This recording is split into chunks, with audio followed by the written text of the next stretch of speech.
आज है 18 मार्च 2025 दिन मंगलवार। Welcome back to news 34 Hindi. तो आइए जानते हैं उत्तर प्रदेश की फटाफट 20 बड़ी खबरों को। यूपी के कई जिलों में हुई बारिश, गिरे ओले, किसान चिंतित, पूर्वा हवा फिर लाएगी मौसम में बदलाव। उत्तर प्रदेश में दक्षिणी पूर्वी और तराई इलाकों में रविवार की देर रात से सोमवार की सुबह के बीच रुक रुक कर बारिश होती रही। गोरखपुर और बस्ती समेत अवध क्षेत्र के कई जिलों में बारिश के साथ ओले भी बरसे। सामान्य प्रवेश परीक्षा के ऑनलाइन पंजीकरण पर आया अपडेट। 12 जिलों के युवा इस तरह करें अप्लाई। सेना भर्ती कार्यालय आगरा के अंतर्गत आने वाले 12 जिलों के अभ्यर्थियों के लिए अग्निवीर भर्ती के लिए सामान्य प्रवेश परीक्षा का ऑनलाइन 10 अप्रैल तक चलेगा। परीक्षा व रैली के आयोजन में किए गए बदलावों को सेना की ओर से जारी किया गया है। देश दुनिया के लोग बनेंगे सूर्य तिलक के साक्षी। 4 मिनट तक राम के ललाट पर पड़ेंगी सूर्य की किरणें। राम मंदिर ट्रस्ट ने रामनवमी मेले की तैयारी शुरू कर दी है। रामनवमी मेले के ऐतिहासिक बनाने की कार्य योजना शुरू कर दी गई है। रामनवमी पर इस बार भी रामलला का सूर्य तिलक किया जाएगा। इसको लेकर इसरो के वैज्ञानिक की टीम ने कुछ दिन पहले ही राम मंदिर का निरीक्षण कर लिया है। रामलला के सूर्य तिलक के साक्षी देश दुनिया के लोग भी बन सकेंगे। दूरदर्शन पर पूरे कार्यक्रम के लाइव प्रसारण की तैयारी भी की जा रही है। राम जन्मभूमि परिसर में प्रेक्षागृह का निर्माण शुरू। 50 करोड़ से बनेगा। 11 नंबर गेट किया गया बंद। यूपी के अयोध्या स्थित राम जन्मभूमि परिसर में प्रस्तावित प्रेक्षागृह, अतिथि गृह व श्री राम जन्मभूमि तीर्थ क्षेत्र के कार्यालय के निर्माण का काम शुरू कर दिया गया है। निर्माण कार्य के चलते राम मंदिर का गेट नंबर 11 बंद कर दिया गया है। राम जन्मभूमि परिसर में प्रस्तावित प्रेक्षागृह का निर्माण 50 करोड़ की लागत से होगा। प्रेक्षागृह, अतिथि गृह व कार्यालय का निर्माण दिसंबर 2025 तक पूरा हो जाएगा। 2.5 साल में बन जाएगा ग्रीनफील्ड एक्सप्रेसवे। 1 घंटे में भरिए 90 किलोमीटर फर्राटा। इस कंपनी को मिला टेंडर। ग्वालियर हाईवे पर रफ्तार को पंख लगाने वाले हैं। 6 लेन ग्रीनफील्ड एक्सप्रेसवे निर्माण के लिए GR इंफ्रा प्रोजेक्ट को 4262 करोड़ रुपए का टेंडर मिला है। 910 दिन यानी करीब 2.5 साल में 90 किलोमीटर लंबा एक्सप्रेसवे तैयार हो जाएगा। बन जाने पर आगरा से ग्वालियर तक 90 किलोमीटर की दूरी 1 घंटे में तय हो सकेगी। पहले यहाँ पहुँचने में करीब 2 घंटे लगता रहा है। सुस्त सर्वर के चलते नहीं हो पाई तत्काल की टिकटें। 300 से ऊपर पहुंची नियमित ट्रेनों की वेटिंग। IRCTC के सुस्त सर्वर ने रविवार को तत्काल कोटे से सीट की आस लगाए बैठे यात्रियों को मायूस कर दिया। कोटा खुलने के सिर्फ 5 मिनट में ही दिल्ली मुंबई रूट की ट्रेनों की तत्काल सीटें फुल हो गईं। नियमित ट्रेनों में लंबी वेटिंग अभी भी बनी हुई है। इससे यात्रियों को जनरल बोगियों में सफर करने के लिए मजबूर होना पड़ रहा है। 80 से राजघाट तक 15 बजनों पर सजेगी संगीत की महफिल। गंगा की लहरों पर कल मनाया जाएगा जश्न।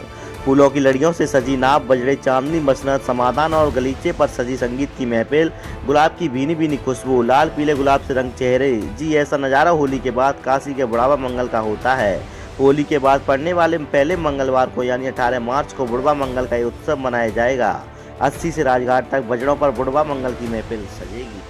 जातियों के समीकरण से 2027 जीतने की तैयारी। पिछड़ों के साथ दलितों पर भी फोकस।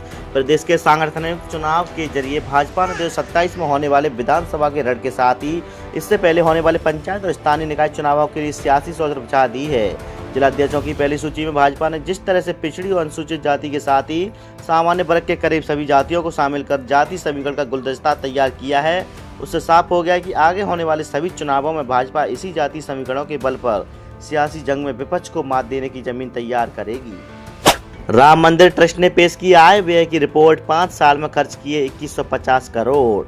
यूपी के अयोध्या में रविवार को माड़ी रामदास की छावनी में राम जन्मभूमि तीर्थ क्षेत्र ट्रस्ट की बैठक हुई। बैठक की अध्यक्षता ट्रस्ट के अध्यक्ष महेंद्र नृत्य गोपाल दास ने की। बैठक में ट्रस्ट ने आय व्यय की रिपोर्ट प्रस्तुत की। राम जन्मभूमि परिसर पर 5 सालों में 2150 करोड़ रुपए खर्च किए गए हैं। मंदिर निर्माण पर अकेले 1200 करोड़ रुपए खर्च हुए हैं। 5 सालों में ट्रस्ट ने सरकार को 400 करोड़ का भुगतान किया है। प्रदेश में गुजरने वाली ट्रेनों में बदलाव। गोरखपुर मार्ग की 50 ट्रेनें कैंसिल। झांसी की 74 ट्रेनें निरस्त। पूर्वोत्तर रेलवे के डोमिनगढ़ गोरखपुर रेलवे खंड के बीच तीसरी लाइन का निर्माण कार्य 12 अप्रैल से कराया जाएगा। इससे वंदे भारत सहित 50 से अधिक ट्रेनों को कैंसिल किया जा रहा है। इसके तहत 10 ट्रेनें गोमती नगर स्टेशन तक ही आएंगी और जाएंगी। कानपुर सागर राष्ट्रीय राजमार्ग से इटावा राजमार्ग तक चौड़ी होगी सड़क। 13.98 करोड़ से PWD कराएगा निर्माण। PWD कानपुर सागर राष्ट्रीय राजमार्ग में से इटावा राष्ट्रीय राजमार्ग तक सड़क चौड़ी करेगा। रमईपुर से किसान नगर के पास इटावा तक करीब 9.50 किलोमीटर सड़कों को चौड़ा किया जाएगा। अभी यह सड़क 3 किलोमीटर चौड़ी है, इसे 5.5 मीटर चौड़ा किया जाएगा। सड़क चौड़ीकरण से नौबस्ता चौराहे पर आने वाले 20 से 25 हजार वाहनों को लोड घटेगा। साथ ही इन वाहनों को करीब 30 किलोमीटर का अतिरिक्त चक्कर भी नहीं लगाना पड़ेगा।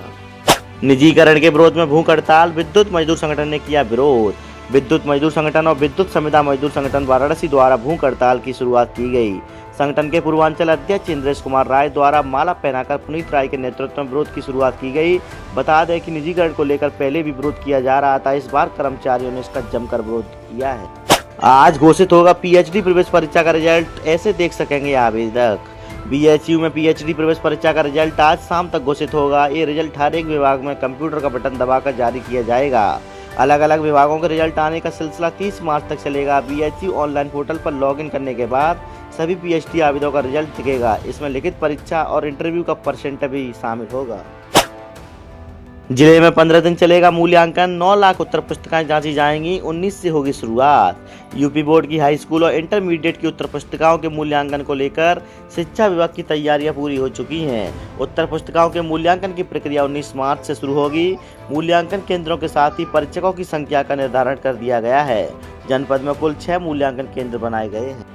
23 मार्च को टोल प्लाजा पर होगा किसानों का प्रदर्शन, मुआवजा वितरण न किए जाने से नाराज हैं किसान। पूर्वांचल किसान यूनियन के तत्वाधान में किसान नेता अजीत सिंह के नेतृत्व में आगामी 23 मार्च को चोलापुर क्षेत्र के NH 233 पर स्थित ढेरई टोल प्लाजा पर सैकड़ों किसानों का विरोध प्रदर्शन किए जाने संबंधित पत्र किसानों ने संयुक्त पुलिस आयुक्त राकेश कुमार सिंह को सौंपा है। अब घर बैठे 7 दिन में बढ़वा सकते हैं 50 किलोवाट तक बिजली का भार, नहीं जाना होगा बिजली दफ्तर।